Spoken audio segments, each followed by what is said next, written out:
Peace. Kofa, G.R.O.W.T.H podcast. Wake your ugly ass up. What's going on, y'all? I'm going to get straight into it today. It didn't happen again. Another black man's been exonerated of a false accusation of rape.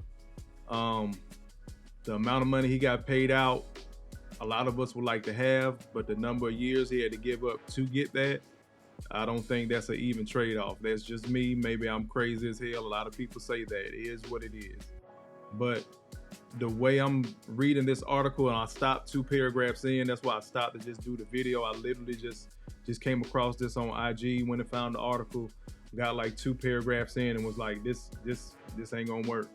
So decided to do a blind reaction. I know it's not the type of reactions you're used to seeing, but y'all follow along with me. I am going to read it, not insulting anybody's intelligence again, but I know y'all got stuff to do, but I also know you're interested in this type of stuff.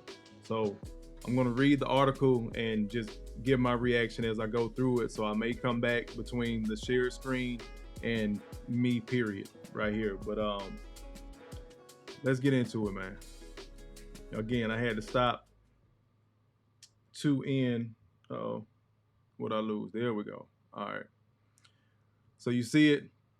Man exonerated in Alice Sebold grape case to get $5.5 million. Anthony J. Broadwater spent 16 years in prison after being wrongfully convicted in the assault of Syracuse, New Jersey, which Miss Sebold, a well-known novelist, described in her memoir, Lucky. This article is from New York Times. So let's see if they give a date under this picture. Yeah, March 27th. So this was a couple of days ago. I'm guessing the reward came down. This is wild. But let's keep reading. Obviously, you can see that the brother is over 36. I think I got as far as when they said he was like 20 or something like that. Something I was reading on IG before I went to look for the actual article. But you can see he's probably in his late 40s to mid 50s. But 16 years for 5.5 million. They should have gave him $1 million every year he did.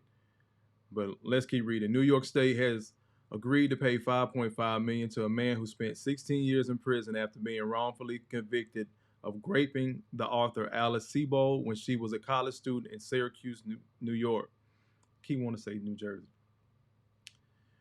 The agreement will end a lawsuit filed by the man Anthony J. Broadwater, 62. Damn. I told you I'm blind reacting at 62 after his grape conviction was vacated in November of 2021.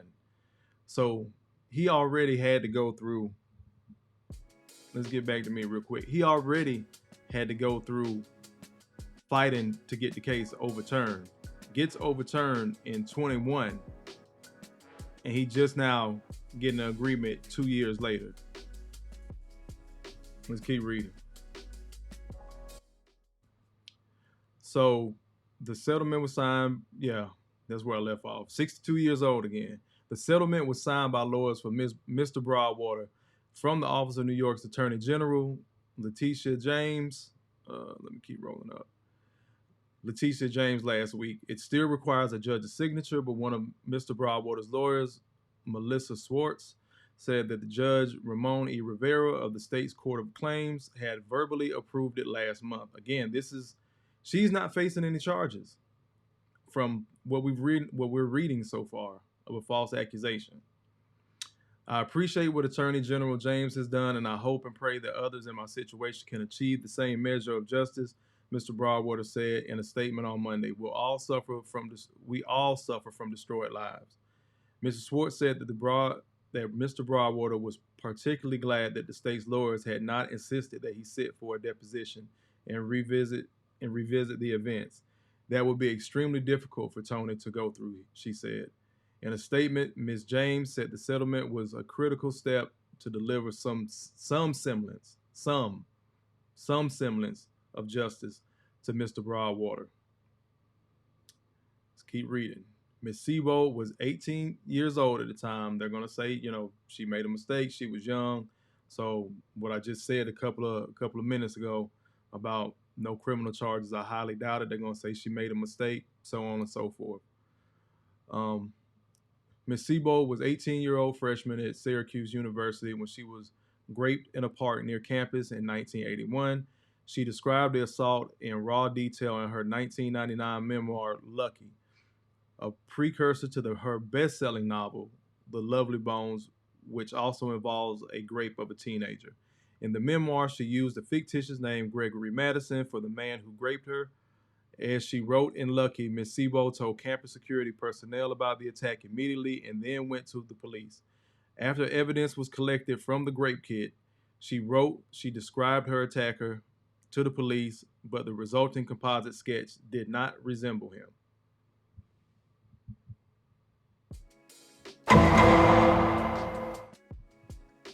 In the criminal justice system, sexually based offenses are considered especially heinous.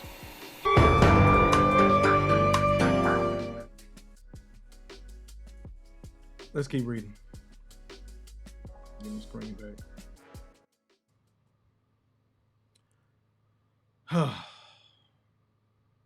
Where to leave off? Mr. Broadwater was arrested 5 months later after Miss Sebo passed him on the street and contacted the police, saying she might have seen the man who had raped her. She subsequently identified a different man in the police lineup. She wrote in Lucky that Mr. Broadwater and the man next to him looked alike and that soon after making her choice, she felt it was the wrong one. She later identified Mr. Broadwater in court. So shortly after she feels like she identified the wrong person, don't know if she told the police, don't know the police just happy they got some nigga on the hook, don't know, not saying the woman lied or nothing like that, because obviously the essay did happen, but god damn, man, come on. This is too par for the course. This is too normalized. Mr. Broadwater's lawyers argued that prosecutorial misconduct had sullied the police lineup, that the prosecutor had falsely told Miss Sebo that Mr. Broadwater and the man next to him were friends who had purposely appeared in the lineup together to trick her.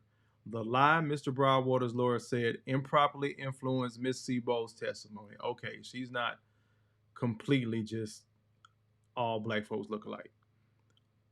But again, 18 years old, impressionable. The attorney, I just wonder what the hell happened to the attorney. Again, let's keep reading. Mr. Broadwater left prison in 1998 and was struggling to put his life back together when Lucky was published. His effort to start anew was hampered by the requirement that he register as a sex offender.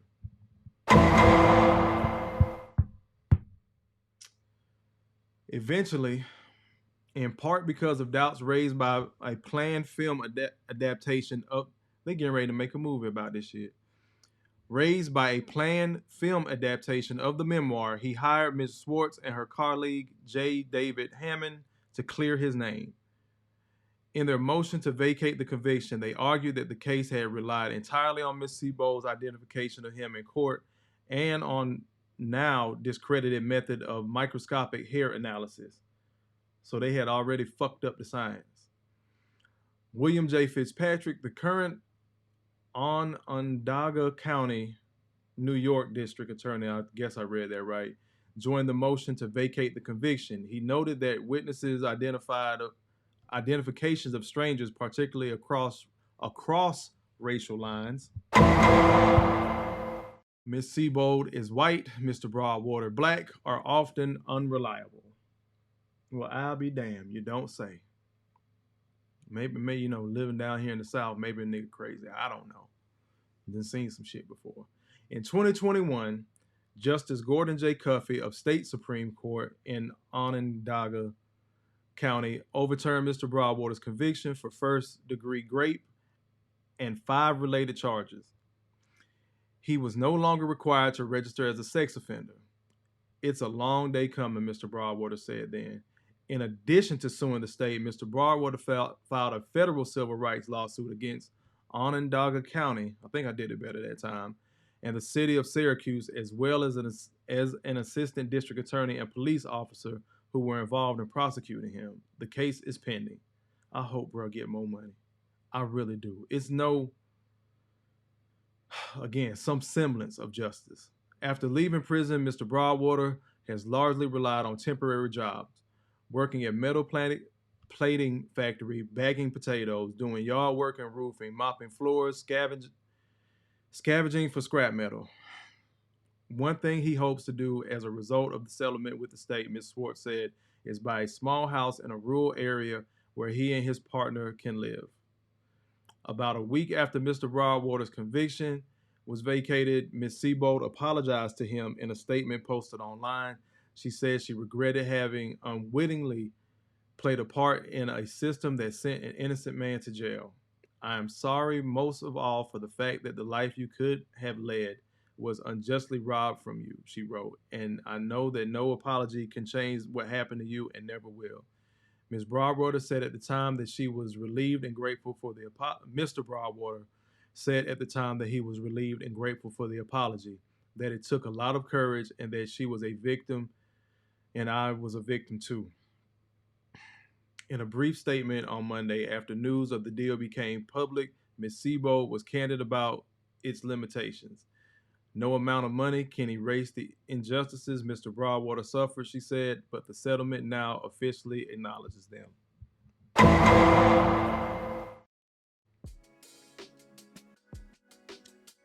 An acknowledgement, some money.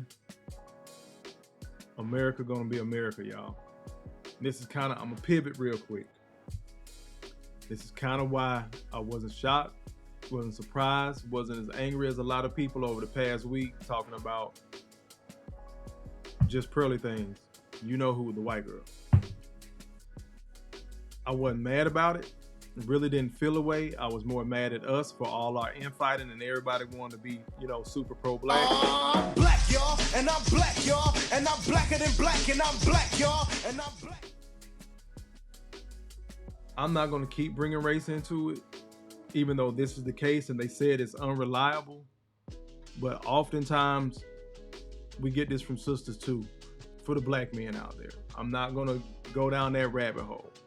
At the end of the day, this brother was accused of something that he did not do. Unreliable evidence, unreliable witness testimony, unfortunately from the victim herself. However, at the end of the day, it still resulted in this man going to prison. Let's peep this out real quick. And this is the lady that posted the article. So you see this, conviction overturned in Grape of Lovely Bones. Author 40 years later, I've been crying tears of joy, said Anthony Broadwater decades after he was convicted in the essay of Alice Sebold, who became a best-selling writer. You see the date, 2021, roughly a year and a half later, best-selling author. So she done got to live her life. This brother been down since his 20s. And now in his early 60s, he just now getting paid. So he gets released in 98. Registers as a sex offender. Has to try to find job after job. And what do you think kept happening once people found out with that stain on him? Y'all already know the answer to that. Time after time, this keep happening. Don't worry about it. I'm circling back. I'm going to talk about that Jonathan Majors issue as well. Because a lot of our people threw him away because he was with a white woman. Then the accusations come and we damn near celebrating. Once again, why I wasn't mad at just pearly things. Y'all kept that white girl name in y'all mouth. Y'all kept that running. I did my video as well, but I've seen several content creators do multiple streams, giving their opinions and all that. I know it's the hot topic. But Jonathan Majors was going through something, and the posts I've seen, the videos I've seen was damn near celebratory. Aha, nigga, that white girl got your ass. I'm black, y'all, and I'm black, y'all, and I'm blacker than black, and I'm black, y'all, and I'm black, y'all, and I'm black, y'all, and I'm blacker than... white girl. Susie Janet going through my mind. That's what we was concerned about, who he was with, not what the brother was going through. And I know a black woman wouldn't have did him like that. The same black woman that said he looked like a fucking slave or civil rights, he had a civil rights face, whatever the fuck they were saying. My point is, of doing this blind reaction, that's a regular brother that happened to. Jonathan Majors is on his trajectory up. So we always love to say, hey, you know, when the black man making the strides up, you know, you gotta look over your shoulder. That brother didn't do shit to nobody. Read another article. He was a Marine at the time. I think I said soldier earlier, but he was a Marine at the time. He was like 20. So his career gone. So United States Marine Corps, y'all gonna make that right? Now that y'all know this is a wrongful conviction. State of New York made it right. VA, y'all gonna give him anything on the back end? He's 62. I know he probably got some health issues. Who gonna make it right? Because it can't be undone. And trust me, I'm sensitive to this issue, and I'm also sensitive to the victims because I've worked with kids. I've had those conversations with friends after something happened to them. Especially kids, teenagers like Miss Sebo was at the time. 18, you still a kid. College or no college. Army contract or no army contract, you're still a kid. You don't even know your left from your right. So for her to receive that lie, of course, and run with it. But again, race does play a factor. I'm not negating that. But it's just interesting that she's lived a full life, best-selling author who was there for Mr. Broadwater, who's gonna be there for him afterward. All the smoke is just now clearing. This is his first check. He still gotta fight for the rest. Jonathan Majors gotta fight to clear his name. So many other brothers gotta fight to clear their name. And even within our communities, talking strictly to black folks right now, even within our community, he did something. Cause she wouldn't have did no black man like that. Listen to me, y'all. Y'all need to start getting real. I just did a video a week or so ago, brothers. Stop fucking with drunk women. Stop even flirting with them bras. They come in your face, want to hug up on you and shit. Slide off. Stop fucking with drunk women. Stop fucking with high women. I know you out there having a good time and all that shit. Stop fucking with married women. Nasty bitch. Y'all be thinking that shit cool, hollering about I'm fucking your bitch or your baby mama and all that shit. When her ass really in love with that man, she not gonna leave him. And then when she get caught, to save her ass, she gonna say you made her. In some way, shape, form, or fashion. Stop fucking with married women. Stop fucking with drunk women. I'm gonna say it again. Brothers, stack up. Unfortunately, start making connections with the right brothers, because you're gonna need somebody to vouch for you. You're gonna need somebody to vouch for you. Anyways, y'all, I'm getting ready to sign off. Just wanted to do this blind reaction. Like I said, I appreciate y'all rocking with me. Look out for some more reactions, because I'm going to be doing some. It's not just going to be other people's content or relationship shit. I'm going to be reacting to this, because this shit got me hot as fish grease. I ain't going to lie. I would say I'm going to smoke a cigar, but it's Ramadan, so that's out the window. I don't know. I'm going to figure out something. But reading this shit and bringing it to y'all got me hot as fish grease. Y'all see the Cash App. Y'all see the PayPal at the top. If you want to support the channel, I appreciate it. On a march to 1,000 followers, on a march to 4,000 watch hours. So y'all like, share, subscribe. Y'all know the basics of YouTube, but I really want y'all to comment and discuss.